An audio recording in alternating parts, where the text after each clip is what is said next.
Good morning, folks. We are live from Denton, Texas here on Mean Green Mania. I'm your host, Jake Levine. I'm joined by Jazzer Williams, Adam C., Gabe Ives, and London Stewart. We got a full lineup today to talk about some Mean Green basketball and college basketball in general. And guys, how we all doing today? We doing all right?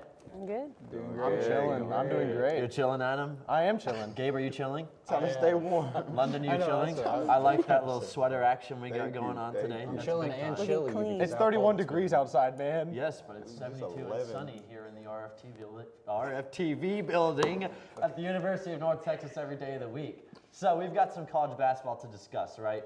UNT went up against Tulsa, had a 19-point win at home. I mean, pretty easy, pretty straightforward. Any thoughts on that? Mulai Sissoko, heck of a game. Yeah, I mean, absolutely brilliant night from Sissoko. Just dominated the interior, 11 for 13, got his fourth career double-double, third career double-double on the season, just really coming to his own. And we had a really bad shooting night, but our defense locked Tulsa in the sharpshooter and made it a real easy win. I loved UNT's start. We've been talking about how quickly they need to start, how they need to be on their horse as soon as the game starts, and I think that they did a great job with that. I love to see that, and obviously it worked very well for them. UNT really won the small battles. They won in rebounds, points off turnovers, and also points in the paint, which was the big thing. They had 30 points in the paint. They were in the nitty-gritty part of basketball. Like you said, Moonlight Sissoko, he had most of the points in the paint right there. Oh my overall. God, just beautiful. Yeah, that was a really good game though.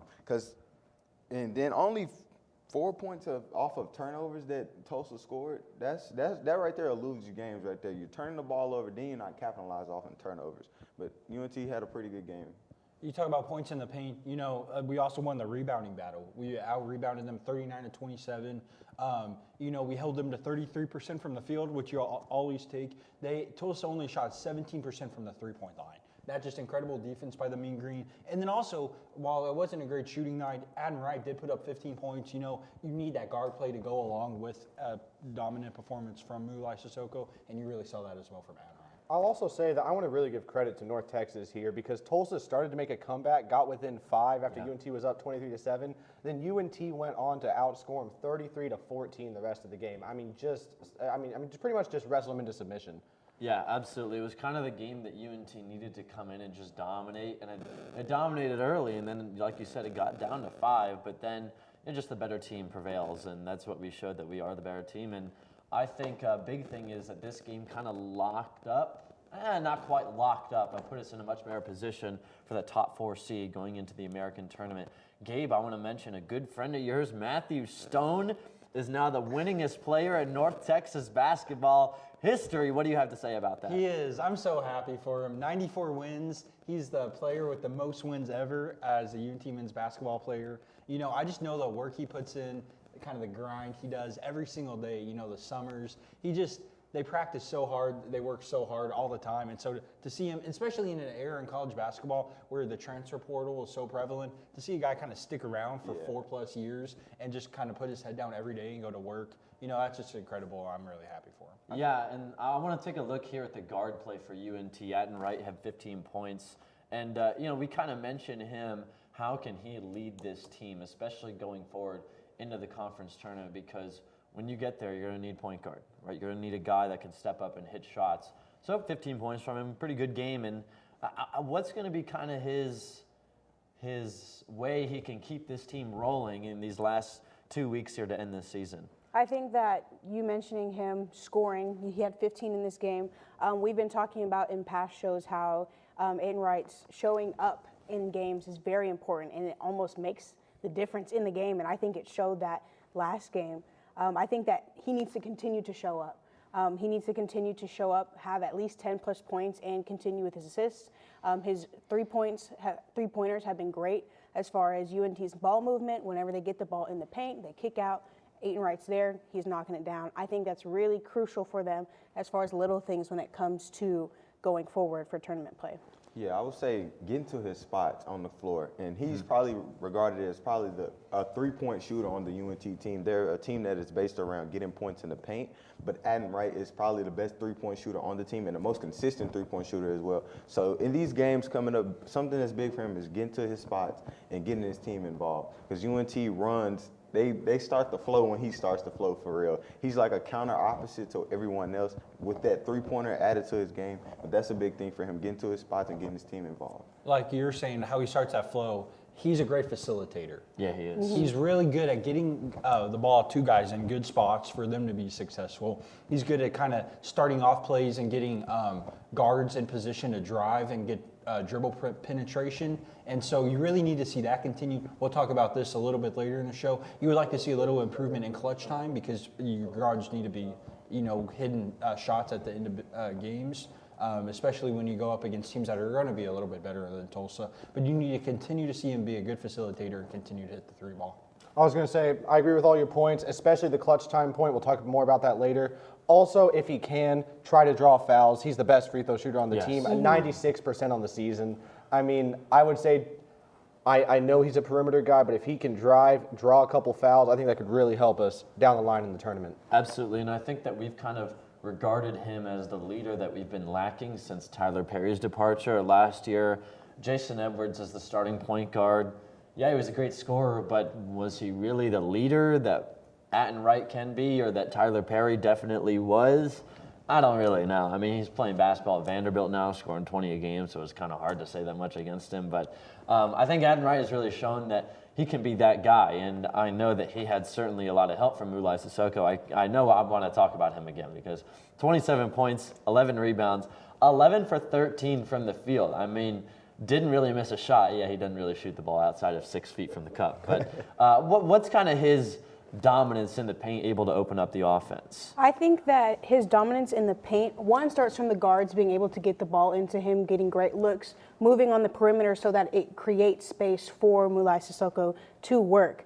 But having him on the inside and causing such a ruckus and chaos in the paint is amazing. And then that also opens up the guard play as far as Aiden Wright being there to get to his spots and to shoot. So I think that it's an inner working. I think that any offense is great when we get the ball to a post player so that they can either go score like he did, which if this could continue through the tournament, that would be great.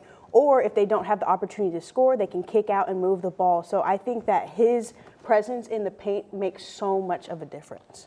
He really gives the UNT a inside-out look. It's really, he's a great skilled player, but something that's big for him is his toughness. You see him, every time a shot goes up, he's most likely down there. Yeah. If he don't get the rebound, he's close to getting it. But he's boxing guys out. He's the first to box out. He's the first to box out. Yeah. And he's not just boxing you out, he gives you out the way. He'll give you an elbow to the tummy.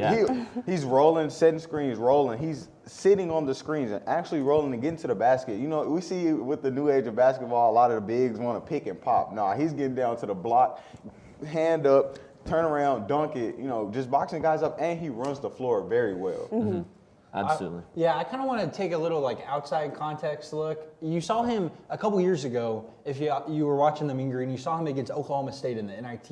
I believe it was quarterfinals. He went for 15 points, 12 rebounds, and really during that tournament run, we really felt like it was a coming out party. You were seeing just of what Mulai Sissoko could be. Well, last year he kind of went back. He kind of was inconsistent. You saw the potential at times, but you also saw some of the struggles. You saw the parts of seeing him not starting basketball until he started in high school, I believe. And so this year, it's been really amazing to see him put it all together. Off the court, he's one of the nicest guys you'll meet if you ever get the chance to meet him. And to see him really just start to be consistent this year and consistently put up great numbers and then have a career night like he did this past Wednesday is just great. I love the mention of the Oklahoma State game because that's when we coined the term NIT Moo, and NIT Moo was on full effect against Tulsa, wasn't he? Adam, go ahead. Yes, he was.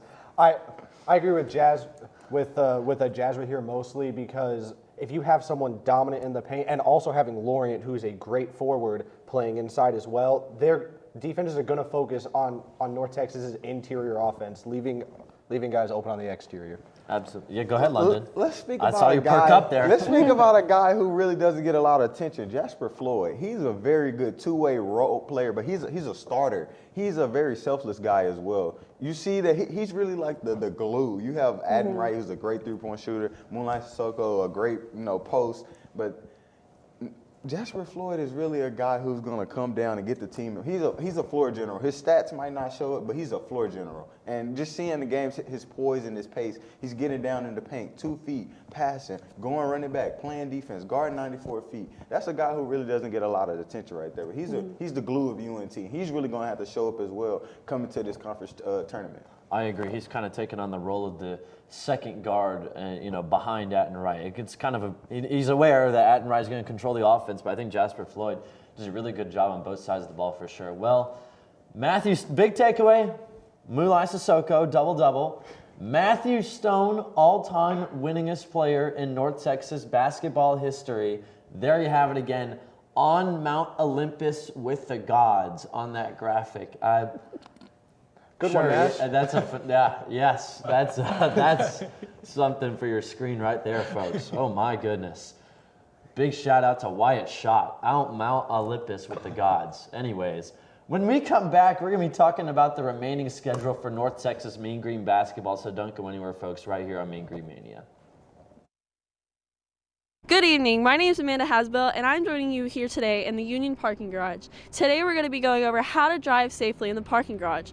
Let's go see. Oh my god, this girl just got hit by a car. Let's go see what happened. Ma'am, are you okay? Did you see that lady hit me with a car? Yeah, we did. I got it all on video. Oh my god. Let's go over here and talk about how we can prevent that. Yeah, not the hospital. Well, right now we're going to ask you a couple questions on how we can drive safely in the parking lot. What are ways that we can be aware of our surroundings? Oh, we can look both ways. Jenna, also, how about putting the distractions away? Yes, just like our phones, turning our music down, and also not focusing on our passengers. Where can you get information on how to get a parking pass? Transportation.unt.edu. If you park in a garage, make sure you pay on the app or look for further instructions on how you should pay. And remember, no pass, no park. Let's all try to keep our Mean Green community safe. Remember, we're all in this together. Drive safe.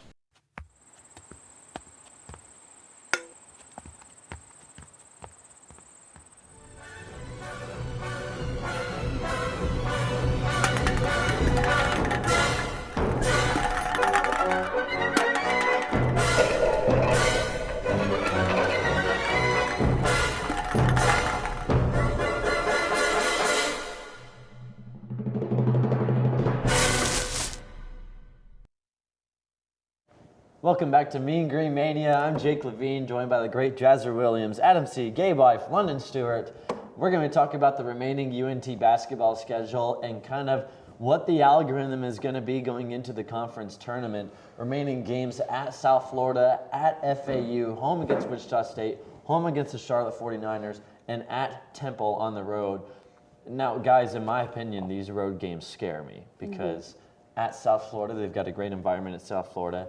At FAU, they're very good with a really good environment at FAU.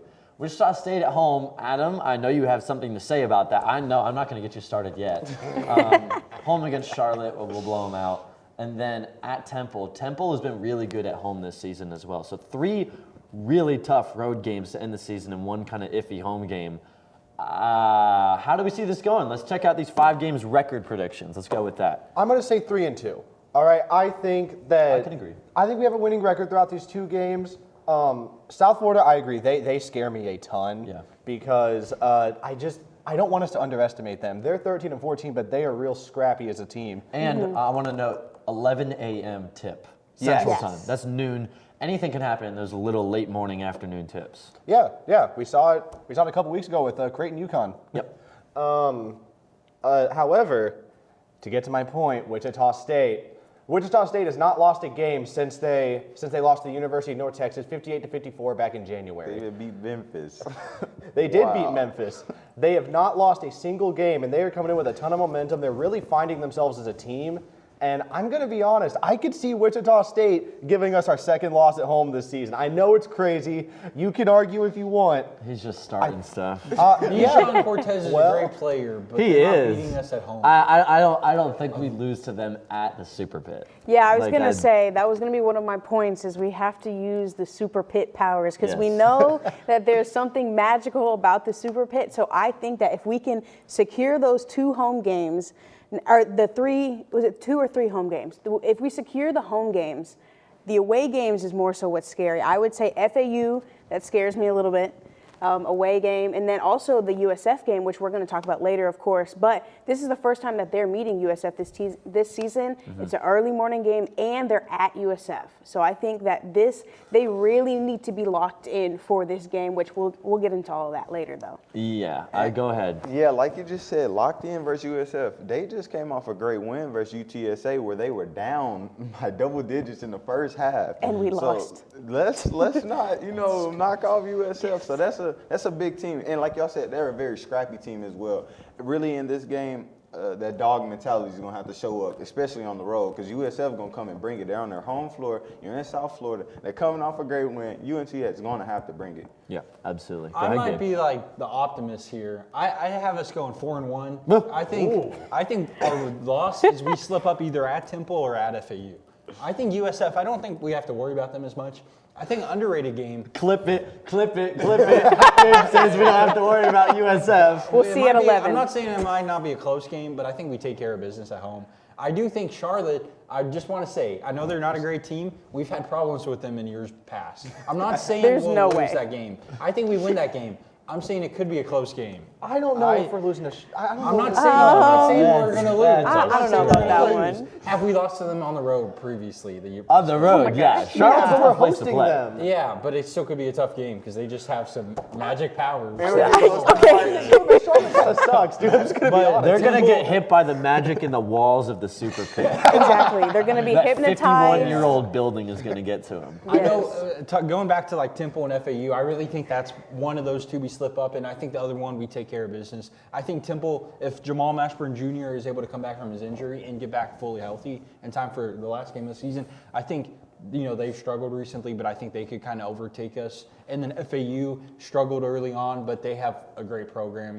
Their coach, succeeding Dusty May, they're going to be successful. And so that's a game to be worried about on Thursday. Yeah, the FAU game, especially because when UNT played FAU here, they started off the game very slow. And the game was very tight, but now this is an away game in a whole different state.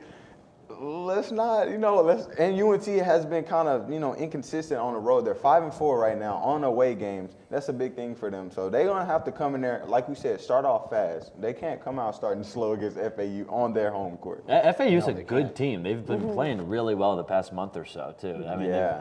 I believe 8-5 in conference play now. It's very solid. And also, one thing that I don't want to underestimate, FAU has a very, very good home atmosphere Yeah, that, they do. Yes. that a lot of teams will struggle against. North Texas struggled against them back when they were ranked.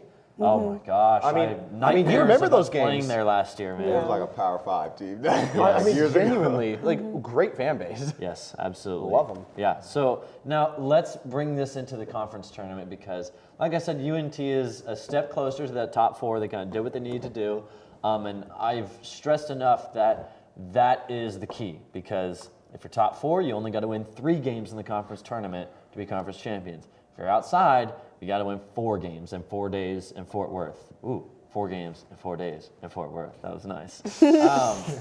What is going to be the impact of that? If we can lock up this top 4, especially this game against FAU is going to be huge because if we're going to lose that 4th seed to somebody, it's probably going to be FAU. I would say it's going to be FAU over Temple over Tulane. So let's talk about the impact of that game in particular and how could that impact the conference tournament, somebody. So I think that the FAU game that is coming up, one, it's a road game. Like you said, I think this would be the game that will sneak up on UNT. So I think we need to be locked in for that game specifically because the conference could get a little bit realigned. We could lose that 4th seed, like you said. I wanted to talk about the little shakeup that could happen with UAB, Memphis, and North Texas. Now, we're going to be top 3, but I would love to see. I know where you're going with this. I would love to see if UAB gives Memphis some chaos, gives them a loss. We beat. I think we have basically to the point where it would be a 3-way tie kind of deal. And so, what would that mean? Well, We would all have 3 losses. Well, UAB would have the tiebreaker over us, and Memphis have the tiebreaker Right. over us. But I want to note the American Conference does shared titles for the regular season championship. So should all 3 teams be tied at the top, the North Texas Mean Green would be regular season conference champions of the American and be the 3 seed in the conference tournament. How about them apples? So you're talking tri-champs? Tri-champs. Tri- Last year, Tri-champs. women's basketball last year was Tri-champs. tri-champs. They were? North Texas, Temple, and Tulsa. Yeah. Let's do it again. Why not? Why not? Tri-champs. Hang For the the men this banner. time. Hang the banner. Hang the banner. Sunday, Hang March the banner. 2nd is a big day. Memphis plays UAB Yes. at UAB Yes. at 3 p.m. Yes. So be tuned into that game. Wow. Really, honestly, if Memphis is able to beat UAB, that kind of locks up a 2 seed for They us if we solidify can it. take care of business. And that's assuming we can go on the road, like we were talking about, and actually win those games. So that kind of assumes a lot. But if you can have Memphis beat UAB to play like the little devil's advocate there, that really helps out with the 2 seed, which gets you better time to start the conference tournament and then a little bit less. Yeah, I was going to say it kind of works out either way for North Texas, assuming everyone wins their other games.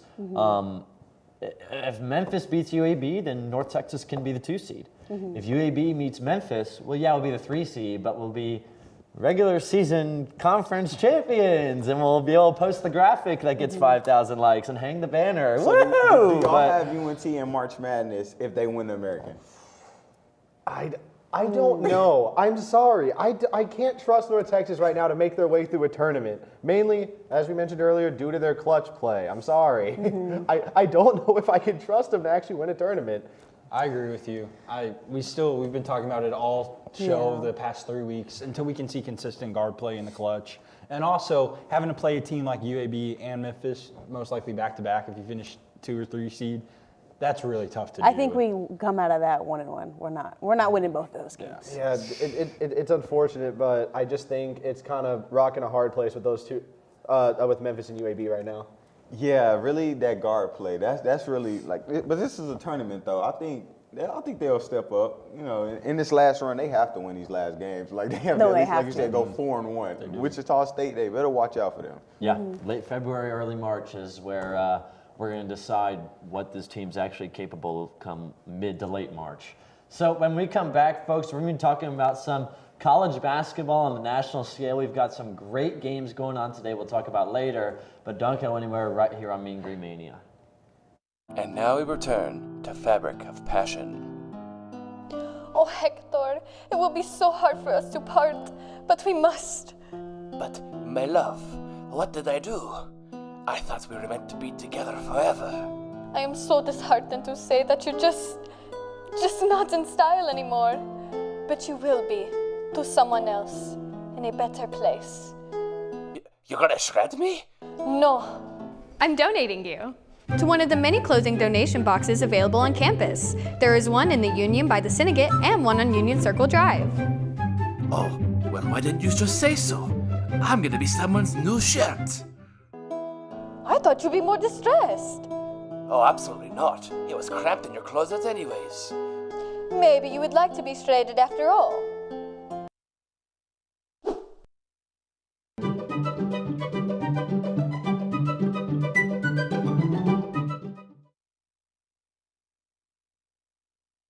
Looking to open a free checking or savings account but don't know where to start? Check out DebtQ Credit Union right here on campus. Get your Mean Green debit card instantly or apply for a DebtQ Visa credit card today. Your school, your card. Plus, make deposits at their 24/7 ATM, checks or cash whenever you need it. Make sure to sign up for DebtQ's online banking platform and mobile app for easy access anytime, anywhere. Visit them at www.debtq.org to learn more. DebtQ, the official financial institution of UNT Athletics. Welcome back to Denton, Texas and Mean Green Mania. I'm Jake Levine, joined by Jazza Williams, Adam C. Gabe Wife, London Stewart. We're going to talk about some college basketball and who we think is going to win these conferences who's going to win these conference tournaments, because that is very different than the regular season. There are some tournament-style teams that I really like that I'm excited to talk about. First one, though, is the SEC, and it's a no-brainer. Auburn. No one's beaten Auburn. No, I'm aware that Florida beat them on the road. Come March, no one's going to beat Auburn. Does anyone have objections to Auburn? I would say let's not focus too much in, because like you just brought up, Florida, outside of Janai Broome, Auburn is going to have to be more consistent outside of him. Their bench is for sure going to have to show up, because Florida is a complete team most likely. But let's not just count Florida out right there. But Auburn, I do have them winning the SEC championship tournament as well. Yeah. I would say I love Alabama. I have Auburn winning as well. Alabama did give them a little bit of a run for their money last Saturday, but Auburn ended up pulling away. I still think Auburn just wins it all. I agree. Auburn can't be too complacent, but also I think they're going to win. They're the best team in the NCAA right now. Argue with a wall. I think I think Auburn is also going to win. I think what's important going into the conference tournament, though, is that their last game is versus Alabama. So if they play versus Bama, say they lose, that is very bad momentum going into the tournament. But even if they do lose, which I don't think they will, I think that they still pull it out in the conference tournament. I think that they are very tested for tournament play. I think that they show up well. So just something to think about. Their last game is against Bama. I believe it is at Bama too. So that's some momentum shifts to think about going into the tournament. I think it'll actually be at Auburn because Is it at Auburn? The two of them just played at Bama, I Okay, believe. So then yes, it'll be at Auburn, but that'll be a great atmosphere. That'll be a great game. So let's move it on to the Big 12. I've got a shocker here. I'm not going to Houston. I'm not going to Iowa State. I'm not going to any of them. Give me the Texas Tech Red Raiders to win the Big 12. Give me the Big 12 Conference Tournament. The Grant McCasland the bias Texas is Tech like Red insane Raiders. right Yeah, now. I don't care if it's Grant McCasland bias. Sue me. He's a great coach. And you know what? If he coached at North Texas, who cares? I think that he has built a team that can play in a tournament very well on a neutral site floor very well. And they can beat anybody. They beat Houston on the road. I think they can beat anybody. And they also just lost to TCU on the road. You know what? You know what? The atmosphere they have in Fort Worth. Oh, shut up. Bye. why. Okay, Yeah, moving I'm on. kidding with that. The atmosphere of Fort Worth, huh? Yeah, I'm bluffing on that one. I'm not going to lie. TCU got nothing down there going on. Jazdra, who's winning the Big 12 tournament? I'm going to go with the correct answer. It's going to be Houston. I think Houston has showed up very well. Their defense is amazing. It's traveled from last season into this season. It showed up very well. I think that defense is so important when it comes to tournament play. So I'm going to go with Houston winning out the conference tournament. I'm also looking to pass this quiz right here. It's Houston. As you mentioned, their defense. I think they're going to make their way through the tournament. Now, here's the thing. I don't think that your Tech point is bad. I don't either. But I don't either. I don't think it's bad. You're welcome, but you're wrong. Here's the thing. I don't think Tech can actually work their way through a tournament. I'm sorry, Jake, but like It's okay, Adam. I just don't see it happening. I'm sorry. Well, you know what? When they do, I will come on this show and I'll roast the crap out of you. Oh, really? Oh, really? Okay, Yes, okay. I Clip will. that. Clip that. Like Clip that. Teams aren't always on shooting, but they always have defense. And when you always have defense, like Kelvin Sampson and Houston do, you're going to be successful. And so that's why I have them winning as well, just like Adam and Jazdra. I really think that, I think a combination of Iowa State, Houston, Arizona. I think there's 3 or 4 teams that Tech's not getting past. And so I just don't understand your pick. I go Mean Green, go Graham McCasland, but you can't just pick off that. I think Tech could beat Arizona. Oh, I didn't just pick off that. I didn't just pick off that. Let's be clear. Sorry, I'm just interested. I want to hear. No, I think my biggest point about Texas Tech is I think they can walk into anybody's arena and beat them on the road. Can they also lose to anybody? Yes. Yes, they can. But that's not a team that you want to play in March. A team that can beat anybody or lose to anybody, nobody wants to play a team like that in March because these neutral site floors, anything's going to happen. I can definitely see where you're coming from, but I don't think Tech has the firepower to make it to make it through the American tournament. I just don't. It's okay. It's okay.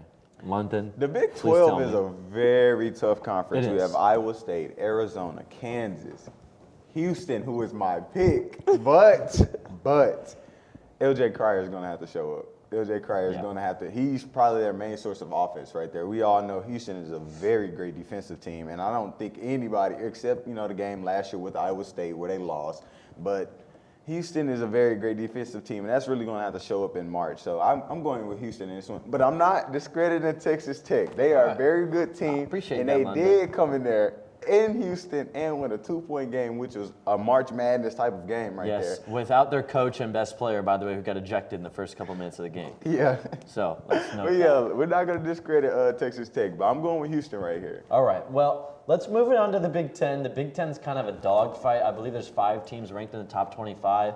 I don't really care about any of them, to be honest with you. They're all going to be like 4 seeds that lose in the second round of March Madness. That's pretty much what the Big Ten is. You could clip that as well. There's a lot of aggression. You could clip that. Ouch, Big Ten. Really? You think a Big Ten team is making a run in March Madness?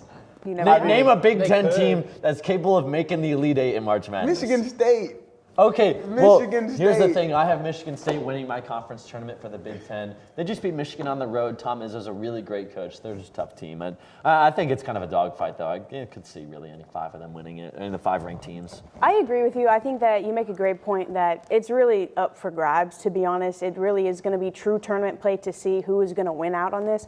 I chose Michigan just because taking that loss to Michigan State is very crucial, and hopefully they go in with a chip on their shoulder. I believe their last game is also again a rematch against Michigan State. So I think what it really will be is whoever loses that game may come on top of the conference tournament. But I'm going to go with Michigan. I can definitely see where you're coming from. And by the way, that last game is going to be hosted by Michigan State. I think Michigan State might walk in there with some momentum. And granted, this was a hard prediction. I'm just going to say Michigan State wins it because it was very hard to decide a team. So Michigan State. That's a good pick. This is a toss-up to me as well. I think Purdue's a good team, but we've seen Purdue in tournaments. They aren't winning anything. They could win a game or two. That's not what I mean, but they aren't winning at all. And then Michigan State's really kind of who I was in between. I went with Michigan, like y'all, like Jazzra, but they lost last night. I think they bounced back from that strong. They were on a 6-game winning streak, you know. I think Dusty May's done an incredible job. But on the other hand, Tom Izzo in March is so tough to beat. So that could even start in conference tournament time. So I could see that happening. Right now I have Michigan, but I'm not very confident in that.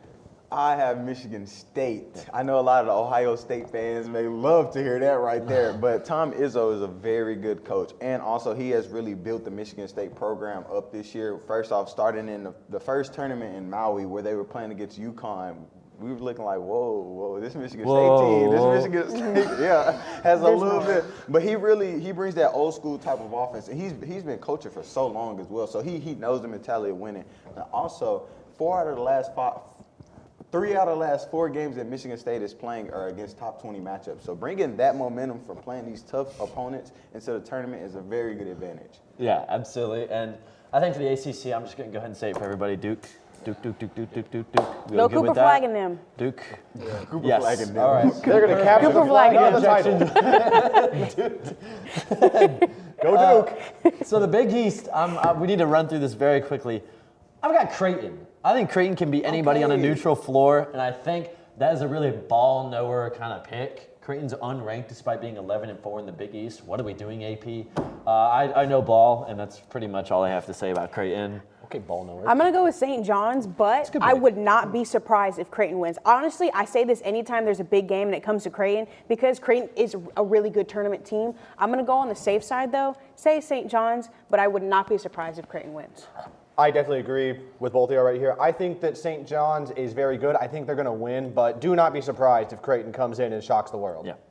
I agree. I have St. John's as well. I think Coach Patino's done an amazing job just his first or second year there. I think Creighton, I honestly think UConn could come in and surprise some people. I agree. I think there's a lot of teams. I agree. But I have St. John's winning it. Yeah, I also have St. John's winning as well, and I really like your point on not crediting out Creighton because they do have prior tournament experience. So, and a lot of the guys that they're playing on their team are vets as well. So, but I'm going with St. John's on this. They have been doing very well this season, beating teams like Marquette as well. But they're a team that plays at their own pace, and they cause other teams to play at their pace, and they'll be very successful. I like how none of us even mentioned Marquette, despite them being ranked 16th in the country. I just don't care about Marquette at all. I love Shaka And I Smart, also but like they the don't part win where big games. everyone else picks St. John's, but has something to say about Creighton, but I'm the only one with the guts to say, yeah, Creighton's going to win the Big East tournament. Because when the Because Red you Storm, love Creighton. I'm the only Because you one love when with the some Red culture on Storm are this hosting show. the conference championship, we can all say we were right, and you can. Clip it, Creighton's winning it, they're all wrong. And I'm Jake Levine, and we're going to be moving on. When we come back, what are we going to talk about? We're going to talk about the North Texas Mean Green playing against the South Florida Bulls, so don't go anywhere, folks.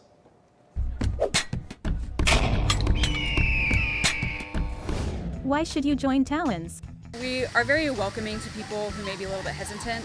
There's people currently right now in our organization who are in leadership positions who were hesitant before to join, and they found out that they just loved the organization and wanted to be a bigger part of it.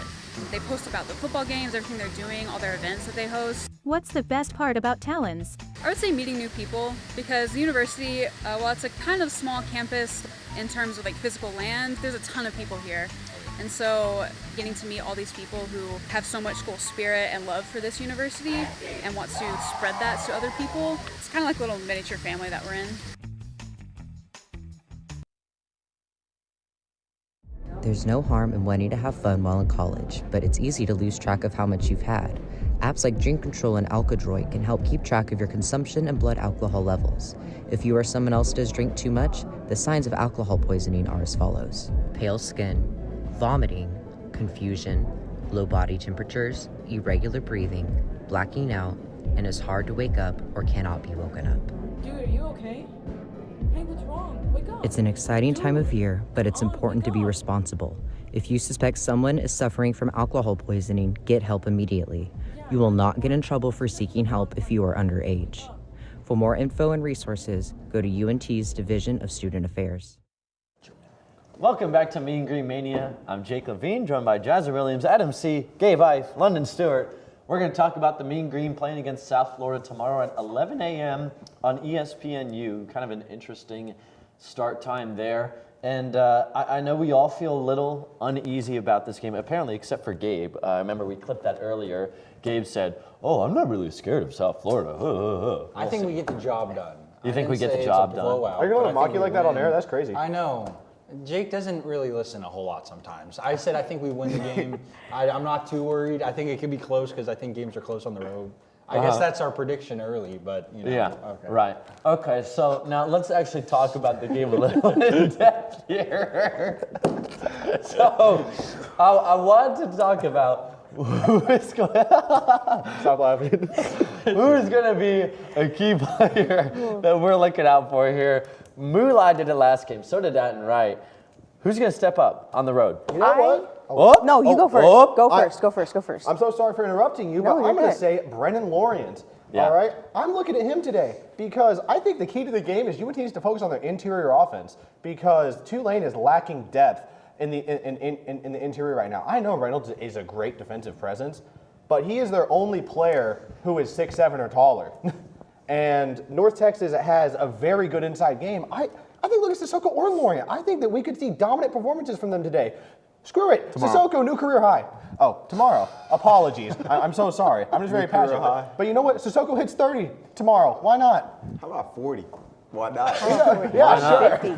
Why not? Fun around here. I will say I agree with you. I am biased on interior post play. I love when the teams get the post involved. But I think what's really important is to continue for that interior play to happen. It's all about who's getting them the ball, who's moving on the outside. And I think it's going to be the guard play like we've emphasized so much over this season so far. But I think that I want Aten Wright to continue throughout the rest of the season into the conference tournament play because whenever he is present, it takes some of the load off on everybody else. And he really is a really good kickstart. He's a motor for UNT's team. So whenever he shows up, it just seems like they always do so much better in all assets, in all areas of their play. I like that point a lot, that he is a motor. He's kind of the guy that turns the key in the ignition for this team and actually gets them going. London, Gabe, I want to hear from you guys. Who's going to need to step up tomorrow for the Mean Green on national TV? Like you just said, Atten Wright, he's really going to have to also get in the paint because USF is really a team that struggles interiorly, so the interior is really going to have to show up. He's going to have to get in there and draw fouls. They're going to have to take Reynolds out the game because by far we can see stat-wise, if you take Reynolds out the game, you're going to run away with the game, basically. But so Moonlight Sissoko, he's going to have to show up in the paint as well, and Grant Newell as well. So those guys right there are really going to have to show up in this game. I agree with Grant Newell. I really think that Aten Wright's going to be keyed on by USF tomorrow. Mm-hmm. I think with Jonathan Massey out, who's showed more aggressiveness up until his injury a week ago or so, before he was ruled out for last Wednesday's game. If he doesn't play again, I think he really showed his aggressiveness, especially towards end of games. And so I think they're really going to have to focus. The Mean Green are going to have to focus on Latrell Josell and Jasper Floyd. I think they're going to have to have big games because I think Adam Wright's going to be getting keyed in on. And but kind of a player who I think that UNT is going to have to watch out for, if it's all right if I kind of bring it into that. I'll allow it. I think Kobe Knox is a guard that's really key for UNT to focus on, that Adam Wright or Floyd or Giselle is going to have to be guarding against, or all three, a combination of them. He's a junior guard out of Tampa, hometown kid for them. He's averaging 50% from the field. He only has averaging 11 points a game, which isn't the most, but he's 36% from three. And so I really think the guard play is going to need to be big, and I really think they're going to need to key in on him as well. That matchup's going to be big. I can definitely agree with that, Gabe, because Kevin Knox has really come into his stride lately. Kevin Knox, New York Knicks legend? My bad. Sorry, apologies. My bad. I didn't write his first name on here. But double-digit points in the last 4 games. I think he could easily surprise UNT if we're sleeping on him, which I hope we're not. But I think Knox is going to be the guy to watch out for, because I think if he has a good game, UNT might not win. Who do y'all think should match up against him? Ooh. I would have said Massey because of how good of a defender he is, but he is hurt. Day to day, I heard he's out for 2 more games, and I don't like that at all. And it did not, when he was walking around on the court at the Tulsa game that I was at, it did not look day to day at all. He had a boot on, kind of hobbling. That's not day to day. That's a couple weeks. So I think we'll see about that. I think Jasper Floyd by far, because like Latrell Giselle, he's more of an offensive guy. Adam Wright, he's an offensive guy. You don't want to exhaust those guys out because they're gonna be your guys that are coming down scoring. So Jasper Floyd guarding Kobe Knox, 94 feet, just getting at him, poking at his jersey, little things like that, just containing him for real. So I think Jasper Floyd should, go. I agree with Jasper Floyd. I think you make a great point as far as containing him, because in the string of games where it's been really close or we've lost, we have had an issue with containing one player. Usually it's one player that breaks out and has like 23, 25 points. So that's been an issue for us in our losses. So containing him, and also I think that you had said earlier that he is a really good floor general. Those types of players they have a lot of intangibles. They don't show up on the stat sheet. That is their job. That's their role, is to just bug people and be really good on those things that you don't really think about, not, getting 30 points or getting, 15 rebounds. That's probably going to be his role in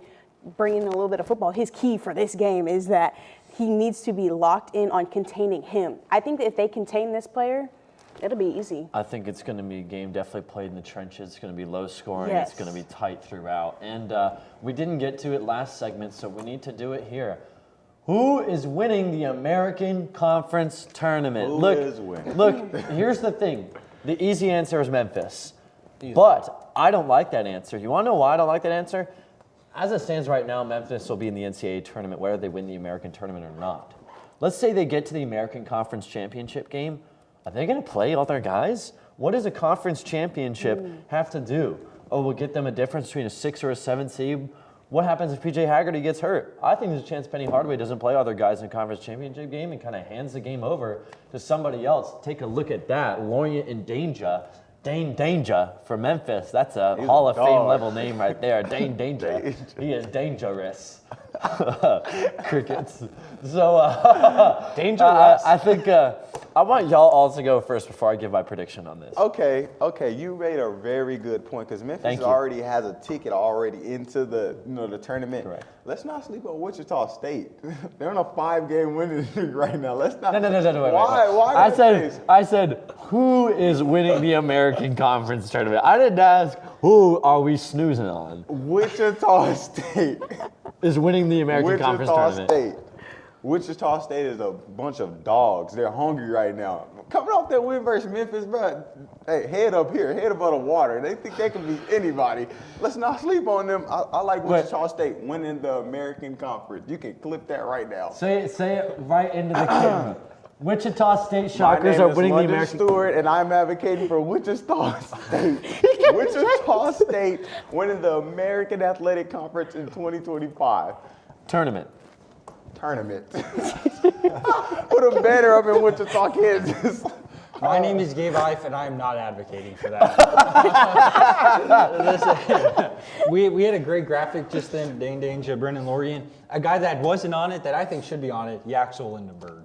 I have UAB. This is a late change. Good pick. Going into yesterday, I kind of had misunderstanding. I thought we were talking about conference champions, not conference tournament champions. I think UAB always plays their best ball in March. I think that's what Andy Kennedy does a great job at. And so I think combined with potentially having some Memphis players not play because they already have a seed locked up, I have UAB in the Blazers winning. I was going to say right now I have Memphis, but to give credit to Gabe's point, I think UAB could easily surprise people, and especially with the point you made about Memphis maybe not playing their starters. Yeah. Jazra? You know what? I'm going to join the bandwagon, but not with Wichita State. Yeah, Not with that. Wichita State? No, Okay, it's no. With UAB. I think that UAB is really going to be tested in their last games. We were looking at it earlier, and they have some tough games coming up. And if they win, I think if they come out of these last 5 games 4-1, that could be a scary team to look out for because they play Temple at Wichita State, they play against Memphis, they play against FAU, and they play at Tulane. I think that's a really, honestly, in a short span of time, that could test them for the tournament. They're going to be battle tested for sure. My pick, give me the University of North Texas Mean Green to win the American Conference Tournament. You heard it, Jake Levine's picking the Mean Green because I think if we get to a conference championship game against Memphis, we beat them on a neutral floor. We beat them on a neutral floor. We lost by 4 on the road against Memphis. I know if we beat them, if we play them at home, we're winning in the 51-year-old walls of the Super Pit.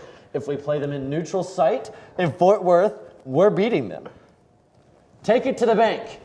When we come back, we're going to predict. When we come back, we're going to predict some of the best games in college basketball. Don't go anywhere, folks.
Welcome back to Mean Green Mania for our final segment here. These last few minutes, we're going to predict some of the best games in college basketball, and I am Jake Levine, joined by Jazza Williams, Adam C., Gabe Ife, London Stewart. So, first game, the number 6 Tennessee Volunteers going to College Station to play the number 7 Texas A&M Aggies. I know that is going to be a phenomenal game. Number 6 against number 7, you don't really see high-ranked teams playing in conference all that much, but here we are. SEC is doing it this year. Give me the Aggies. I think Tennessee has shown a lot of weakness this year. I don't think they're going anywhere in March Madness, and A&M will be a really tough place to play, and I think A&M has proven that they can really hang with the big dogs this year. I definitely agree with you. I think that Tennessee has shown some inconsistencies throughout the season, so I'm going to go with A&M, and also playing at A&M, like you said, is a completely different ball game. Also, I just don't want to pick Tennessee. Sorry. Yeah, I don't feel confident in any Tennessee pick. Sorry. Yeah, honestly, I agree. I'm going to pick A&M, mainly despite former NTTV legend Mackenzie Freeman. But honestly, Tennessee's really inconsistent. They kind of scare me as a team. I could see them taking an L on the road. Yeah.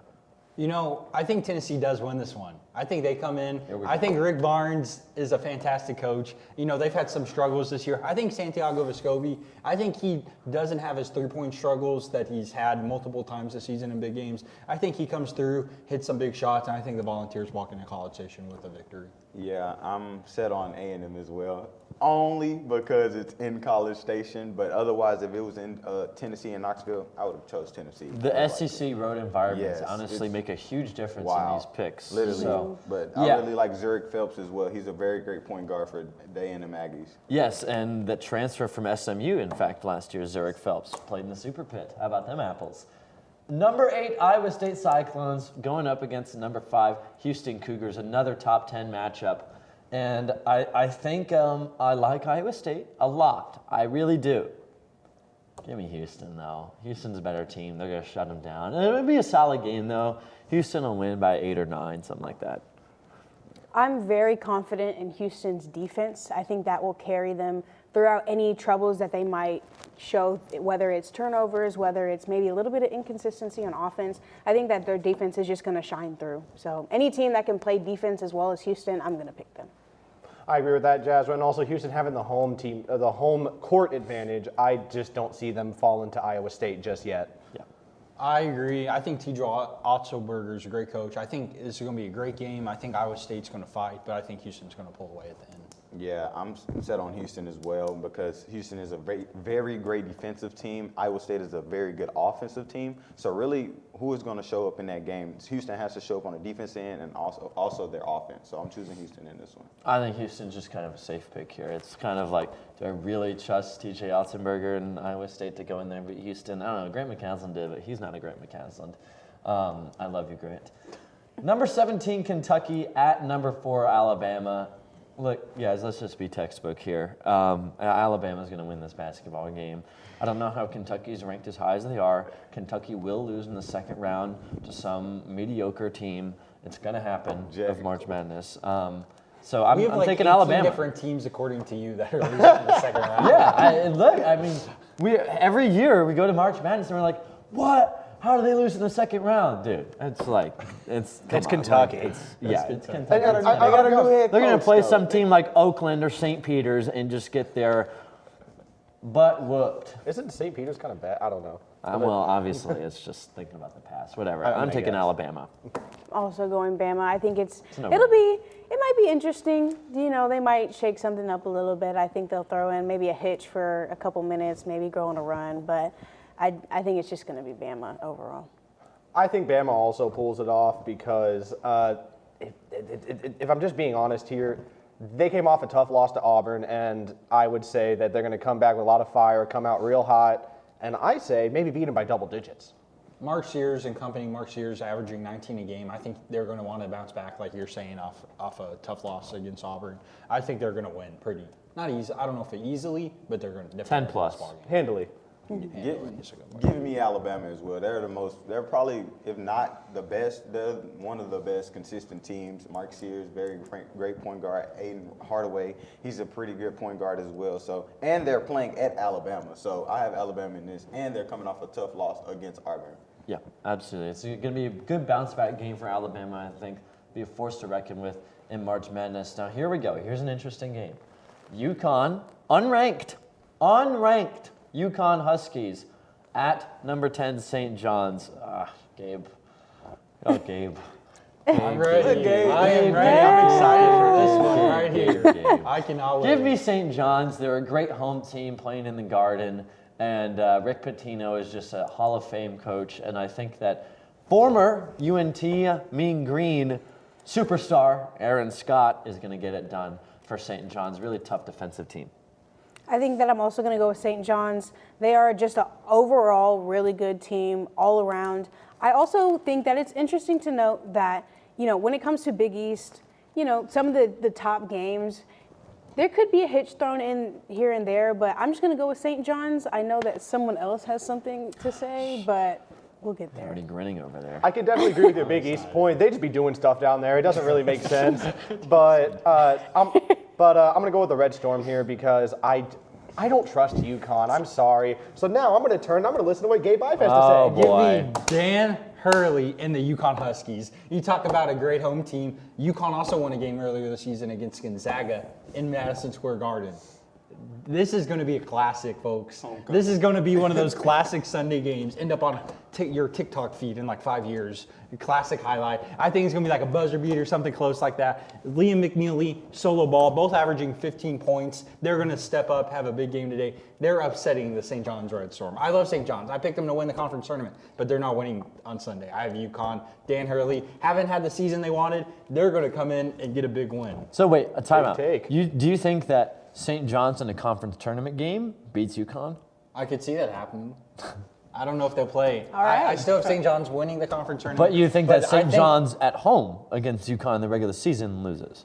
I think so. I think. Go Dan Hurley. Yeah, go Dan Hurley. I think he's a great coach. He's a hated coach. He's a great coach. He's a hated coach because of his attitude. I think he's a great coach. I think he gets his team to perform in big games. I think they're going to win this Sunday. He's going to be proving some haters wrong. Yeah, I'm going with the Red Storm in this one. I'm going with them because UConn has kind of been a little shaky this year, especially on their consistency. Early on in the year, taking a loss to Memphis, which was like a shell shocker to everyone. But I'm going with the Red Storm in this game because they've performed, to me, the most consistent team all around. Yeah, absolutely. It'll be a good game. I think UConn can give anyone a good game, but they're not going to win. They're not going to win. UNT at East Carolina women's basketball. Give me the Mean Green. I think we're just the better team here. I think Tamisha Lampkin's going to need to have a big game on the road, but I'm a little worried because we're not a great road team, men's or women's, but I got to go with the Mean Green. I would say that I'm a little bit more confident in UNT's women's basketball solidifying games that they should win. This is a game that they should win very well. As far as the road, it is a little shaky, but I'm very confident that they will secure the win. I think that when it comes to teams that are lower in the conference, they're really good at just packing those away and taking care of business.